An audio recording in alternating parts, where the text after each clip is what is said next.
उत्तर प्रदेश को लगा करके अगर महाराष्ट्र की आप बात करें तो 4 दल ऐसे हैं जो भारतीय मीडिया में बराबर चर्चा का विषय बने हुए हैं। महाराष्ट्र में आप शिंदे की पार्टी को जानते हैं और बिहार में अगर आप बात करेंगे तो नीतीश जी की, लेकिन उत्तर प्रदेश में जयंत चौधरी यानी कि अजीत सिंह की जो पार्टी लोकदल है वो उत्तर प्रदेश में भी एक बहुत ही ज़बरदस्त रोल अदा कर रही है, ख़ास करके वेस्ट यूपी में।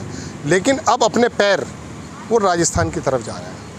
राजस्थान में क्यों जा रहे हैं? आधिकारिक रूप से तो 9% वहाँ जाट है, लेकिन कहा जाता 20% भी है। 2 सीटें पिछली बार राजस्थान में कांग्रेस के गठबंधन के साथ जीत भी ली थी, 2 इन द सेंस 2018 में जीती, 2023 में जीती।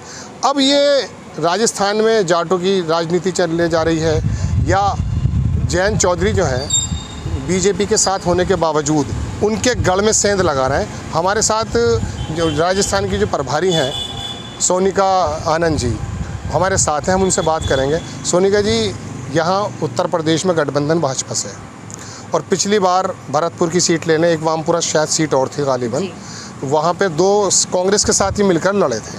लेकिन अब ये बताइए, क्या जयंत चौधरी यहाँ से निकल करके वहाँ फिर दोबारा से कांग्रेस के साथ लड़ने जा रहे हैं या फिर भाजपा से गठबंधन होगा, या फिर ये बताइए कि राजस्थान के अंदर जो भाजपा का वर्चस्व है उसमें कहीं सेंध लगाने की कोशिश है? देखिए, कोई भी गठबंधन होता है या कोई भी, जिसे भी आप कोalition जो भी माने, इसमें कोई सेंध लगाने का मुद्दा ही नहीं है। पार्टी जो है वो एम करती है कि सब साथ में चलें, हाथ में हाथ मिलाकर चलें और सभी का उत्थान हो। तो इस पे अभी कुछ भी कहना, आगे पार्टी की राजनीति जो है हमारे पार्टी के जो राष्ट्रीय अध्यक्ष जो हैं वो डिसाइड करेंगे। तो मैं पूरी उम्मीद करती हूँ कि हम ज़रूर सीटें लेंगे। कहीं ना कहीं इसके पीछे ये भी ख्याल हो सकता है, क्योंकि राजस्थान आप लोगों ने चुना, राजस्थान में अच्छी एक तादाद जाट समुदाय की है और वेस्ट यूपी में जाट, हालांकि मैं ये नहीं कह रहा हूँ कि सिर्फ जाट ही वोट देता है, सभी लोग देते हैं, लेकिन क्या राजस्थान में जाने का इसलिए मूव कर रहे हैं कि वहाँ पर एक जाटों की पोजीशन ज़्यादा है? देखिए, इसमें ऐसा नहीं है कि जाटों की पोजीशन ज़्यादा है, बिल्कुल भी पार्टी का एम ये नहीं है। ये कोई जाट राजनीति या किसी स्पेसिफिक वर्ग के लिए या कास्टिज़म के लिए नहीं है। हमारी पार्टी एक इंक्लूसिव पार्टी है। सभी को, मैं फिर दोहराना चाहूँगी, सभी को साथ लेके चलेंगे और कोई ऐसा एक ही दिशा में चलने का हमारा प्रयत्न नहीं है। हम सभी को साथ लेके चलने पे सोचते हैं और सभी का उत्थान हो और सभी साथ में बढ़े। मैं फिर यही कहूँगी, ऐसा कोई मुद्दा नहीं है। हम सभी के लिए प्रयासरत हैं और सभी को आगे बढ़ाने में हमारा जो है सहयोग रहेगा। राजस्थान की आप प्रभारी हैं, ये सीट जो भरतपुर की है वो 2018 में भी 2023 में भी रालोद ने कांग्रेस के गठबंधन से जीती थी। अब मैंने आपसे शुरुआत में भी अर्ज़ किया, अब दोबारा भी पूछ रहा हूँ कि क्या अब भविष्य में उस सीट को आप बचाना तो चाहेंगे? जाहिर सी बात है, जो आपकी सिटिंग सीट है, लेकिन इसके साथ क्या वहाँ पर जो समीकरण है वो बदल जाएंगे पिछली बार के बामुकाबले अब की बार?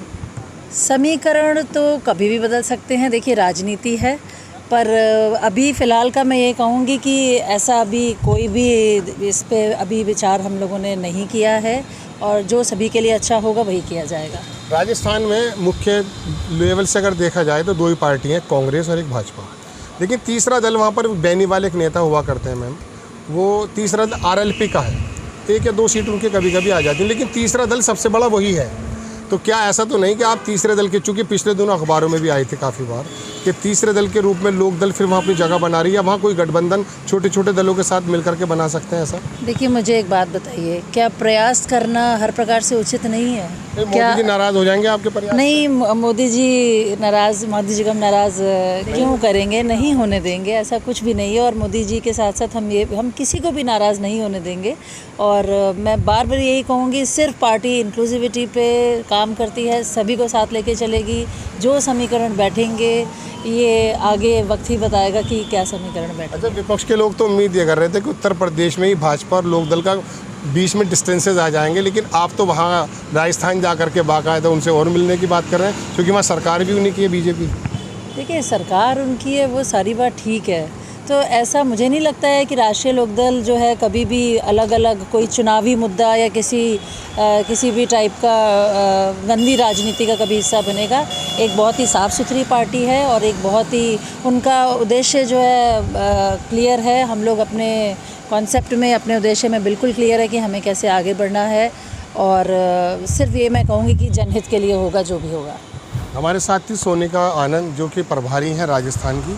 लोकदल के बारे में कयास तो लगते रहते हैं, जैसे कि मैंने शुरुआत में आपको बताया कि महाराष्ट्र में अगर शिंदे हैं तो यहाँ पर जयंत चौधरी हैं। लेकिन जयंत चौधरी के बारे में मैं आपको दोस्तों, आपको क्या सभी को मालूम है, पूरे देश को मालूम है कि ये राजनीति जो करते हैं बेसिकली किसानों की, खेतिहर मजदूरों की और जाटों की करते हैं। तो राजस्थान में हो सकता है उनकी निगाहों के एक अच्छा जाट समीकरण बन सकता है, हर एक आदमी को अधिकार है। लेकिन सबसे बड़ी बात इसमें उभर के ये आएगी कि जहाँ पर भारतीय जनता पार्टी अपनी जगह बड़ी मुश्किल से बना पाई है अशोक गहलोत की वजह से, वहाँ पर अगर जयंत चौधरी जा रहे हैं तो कहीं ऐसा ना हो कि भारतीय जनता पार्टी का जो जाट समुदाय वोट इस बार दे करके सरकार बनवा बैठा, वो जयंत चौधरी उनको तोड़ने में कामयाब हो जाए और भविष्य में पता चले कि राजस्थान के अंदर अगर सेंध लग गई तो उत्तर प्रदेश में भी भविष्य में संभव है, क्योंकि राजनीति संभावनाओं का खेल है। कैमरामैन रियासत अली के साथ मैं राशिद ज़हीर, 4 PM न्यूज़ के लिए।